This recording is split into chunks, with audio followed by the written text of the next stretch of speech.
Going home. Turns out LeBron James, according to Sports Illustrated, has decided to go back to Cleveland, going home to the place where they burned him in effigy after he left for Miami. I guess 2 of those championships maybe wasn't enough. Maybe being with Chris Bosh and Dwayne Wade wasn't fun enough. Whatever it is, forgiveness is the name of the game today, it turns out. People in Cleveland, probably all over Ohio, probably going bananas right about now. And maybe forgiveness really is big for them, because having King James come back to their community, hopefully helping them to bring them a championship. I want to bring in Martin Savage, who is dispatched to Cleveland for this very purpose, knowing full well this could end up being a lead story. So, Martin, take it from there. Oh, I knew this all along, Ashley. You know, I just had to keep it to myself. But I think as a Clevelander, there was never any doubt. Let's face it. No, I'm standing outside of the Q, which is, of course, now the new home to LeBron James. And the news is only just now starting to filter out. You know, it's the noontime crowd, so people are really just a couple of streets away. But you're already starting to hear some horns honking. Sports radio is just starting to get out. So word is really just sort of sinking in yet. We're anticipating that, you know, there are going to be crowds showing up at LeBron's home down there in the Akron area. There are going to be crowds, of course, showing up at the Q.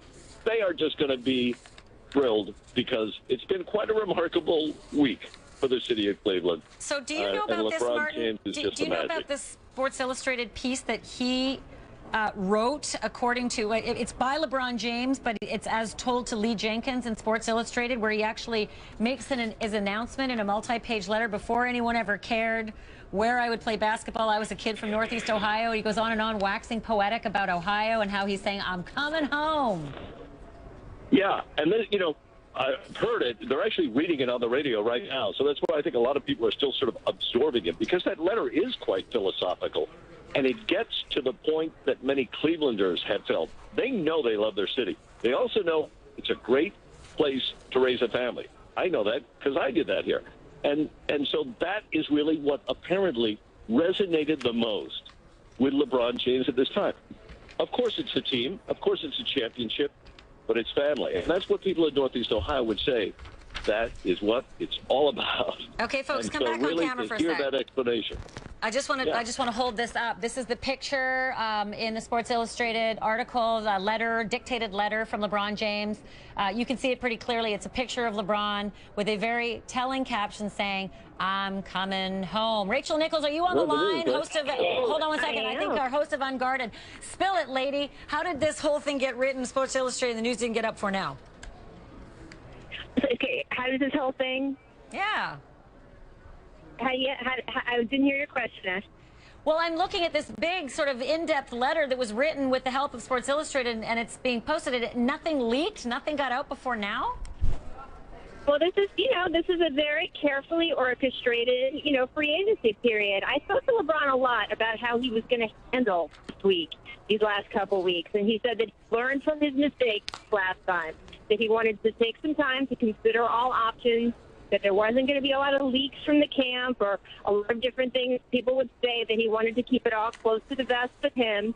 He wanted to take the time to consider what was best for him and his family. And in the end, as you saw in that letter, and as we've heard him say at times over the past few years, he has such strong ties to his home. He has such strong ties to the community of Akron. He married his high school sweetheart. They still live there in the off season. His mom still lives there. So this is important to him. And the big questions that he had to figure out were, could he win there? And that was part of all of this. Could he play for the owner that he had such problems before? And how would he feel leaving his teammates in Miami, who he had grown so close with? And he was able to work through all of that in the last week. I'm glad you said that. I just want to do, if I could be indulged for a moment to read a portion of what LeBron has. Again, it's dictated to Lee Jenkins, but these are LeBron's words in this letter that I'm going to just hold it up again, the big headline, I'm coming home, in Sports Illustrated. Before anyone ever cared where I would play basketball, I was a kid from Northeast Ohio. It's where I walked. It's where I ran. It's where I cried. It's where I bled. It holds a special place in my heart. People there have seen me grow up. I sometimes feel like I'm their son, their passion can be overwhelming, but it drives me. I want to give them hope when I can. I want to inspire them when I can. My relationship with Northeast Ohio is bigger than basketball. I didn't realize that 4 years ago. I do now. And you know what, Rachel, you just mentioned that the hardest thing to leave Miami would be leaving his friends. He actually addressed that. He said, I went to Miami because of D. Wade, that's Dwayne Wade, and CB, Chris Bosh. We made sacrifices to keep UD.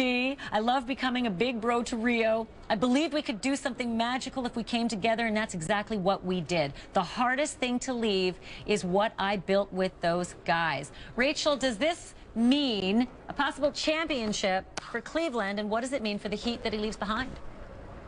Yeah, I mean, look, that's certainly LeBron's hope, right? I mean, above all, as much as he loves Ohio, and as much as he said, he grew up there and he bled there, there's no way he would be going if he didn't think he could win. And they have a very talented young core.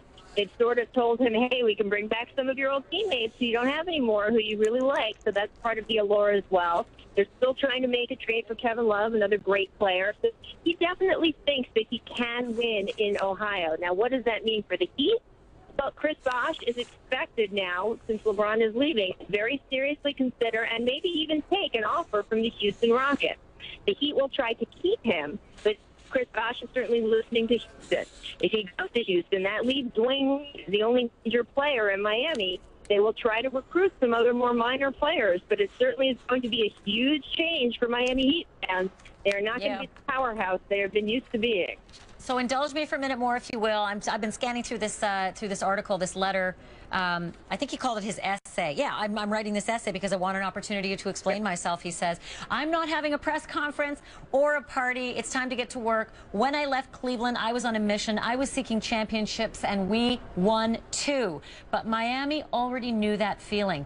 Our city hasn't had that feeling in a long, long, long time.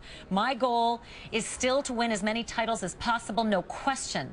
But what's most important for me is bringing one trophy back to Northeast Ohio. I always believed that I'd return to Cleveland and finish my career there.